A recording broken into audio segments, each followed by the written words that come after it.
in the United States diagnosed as autistic. It provided me a really nice, fancy package to understand my differences. But the more I understood myself, the more I was witnessing the trauma of those who didn't have the privilege of this identity. As you are going through transformation in your education, you are experiencing an evolution of your own identity. That is a privilege that you now have because you could choose this process. The autistic child is under identity threat all the time. They enter the world with genetic memory and skills that cannot be explained. I can explain it in language that is accessible to the mainstream. So I made it my mission to become an academic student and to use theories of transpersonal psychology to explain what people cannot observe. So when we say that autistic people are deficient in this, that, or that, we are using traditional metrics to put people into a box of comprehension. So hypothetically, if my eyeballs work different than your eyeballs, this is what the world looks like to me. I am looking outside the window at the tree.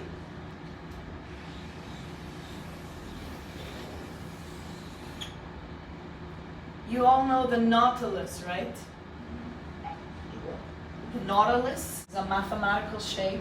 Where does it begin and where does it end? So just for aesthetic purposes, I will begin from the center because I like my lines to be clean.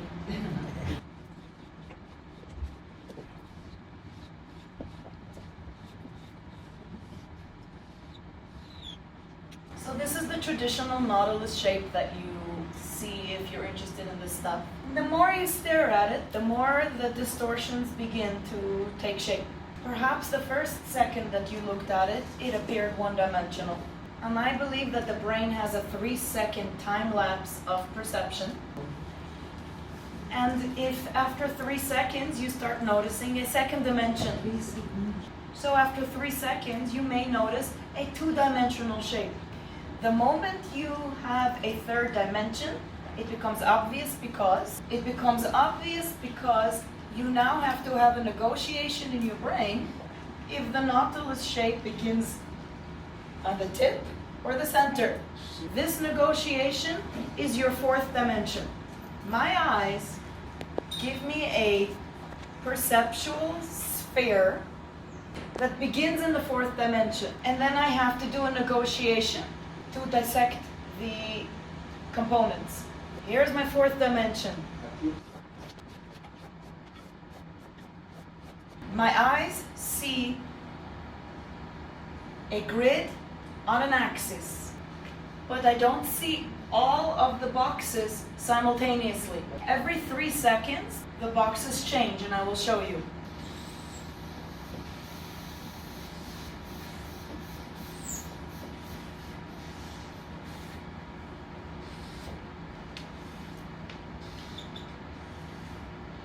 So perhaps in the first 3 seconds, I receive A3, A3, A4, C3. Inside A3, A4, C3, I have to make a picture puzzle. Which is this?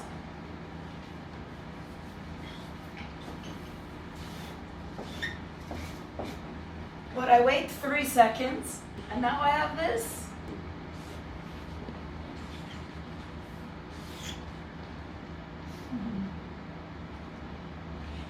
So this might look like abstract art, but my world is very deep and very meaningful because not only do I have the privilege of doing these negotiations, I also have the privilege of taking every cube and going into the fractal of its meaning.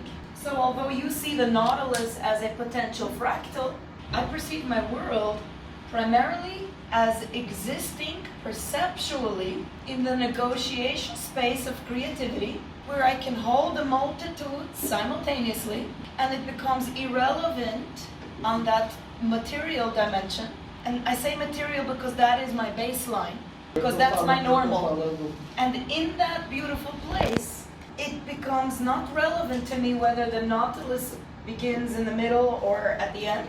And therefore I challenge the traditional explanation of moving up or coming down, because I believe that autistic people have access to the potential of thoughts and concepts from the interstitial space. It's the space between the one and the one, and it's the space that is the beginning of everything in the future. So if you're asking an autistic child in the classroom to do reading comprehension, and he says, "Oh, look, it's a beautiful bird," then in the United States we say, "You're stupid, you have to go to the special class." And we rob the child of the opportunity to gather information in a setting that is considered normal. So the autistic child learns to derive pleasure from the paranormal. I call this the party in my head, and I only share it with people that feel safe to me. Because my worldview exists of objects which are also fractals, and fractal objects that have infinite possibilities of perception. I can do that with observing children in a classroom and knowing immediately the depth and breadth of their existence. I can do this by reading multiple research papers and finding a connection. When I do data analysis, it feels to me like a synthesis of deeply meaningful symbols. Many researchers like to share their work, but they don't derive pleasure from doing the mundane mathematical work. So I want more people to be envious of the pleasurable experiences that I have, and to eliminate the stigma of difference by recognizing that the child who has a revelation in his creativity, this is the child who is not having deficiencies that can be defined by the non-autistic person. It's only the autistic child himself who can describe how he perceives his deficiencies. The privilege I have with transpersonal psychology is to use scientific terms to provide meaning and to make meaning of my existence. But I don't intend for my work or my research, I don't intend to colonize the experience of other autistic people with my worldview. If there's somebody who wants to identify with deficiency, I can accept that. If you want to say that you have a sister who suffers from lesbianism, that's okay. If you want to say this is a person living with autism, that's okay. But for me to have an identity, to feel like something normal, I have to be allowed to say I am autistic. And I have been able to feel like my experience is indigenous to me. So all my work that I do takes the position of liberating my experience from the medical pathology paradigm and moving through it, not up or down to it, so that other people can make meaning of my experience. So I want to invite you, as you are encountering people who are severely other than you, remember that they come at you from the fourth dimension. And in your social encounter, you have an opportunity to play creatively and create something new together. And that is called Transcendence. Thank you so much.